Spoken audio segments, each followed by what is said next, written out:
যারা গোলাপ আঁকতে পারেন না তাদের জন্য আজকের এই 9 ডট পদ্ধতি। প্রথমে উপরের 5টা ডট দিয়ে এরকম একটি লাভ চিহ্ন আঁকতে হবে। এই লাভের মাঝখানে এভাবে পেঁচিয়ে নিচের দিকে টান দিয়ে এঁকে দিতে হবে ফুলের পাপড়ি। এরপরে বাম দিকে বাকি একটা টান এবং ডান দিকে এভাবে বাকি একটা টান পরে তলায় যোগ করে দিতে হবে। এরপরে মাঝখানের দাগটাও বাকিয়ে দিতে হবে। নিচে এভাবে স্টারের মতো করে এঁকে দিতে হবে ফুলের বৃত্তি। তার সঙ্গে এভাবে একটা গোলাপ ফুলের স্টিক। ডান পাশে এবং বাম পাশে এঁকে দিতে হবে 2টা পাতা।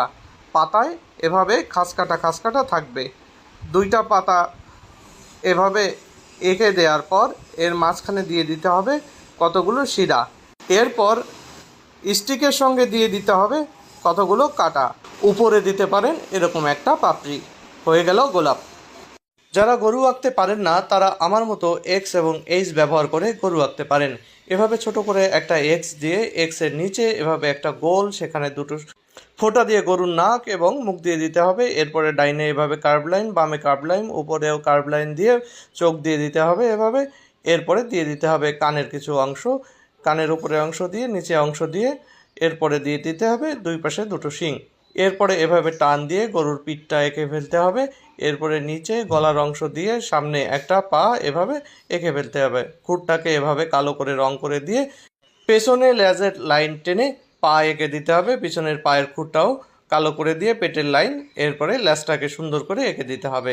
এরপরে গরুর যে বাট, এরপরে বাটের পিছন দিয়ে আর একটা পা এবং সামনে আর একটা পা এঁকে দিতে হবে।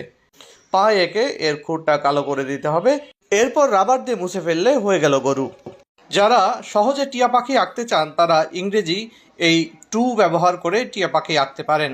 এভাবে টু লিখে এরপরে নিচ থেকে এভাবে একটা লাইন টেনে মাথা এবং পরে সেখান থেকে পেটের অংশ এঁকে দিতে হবে।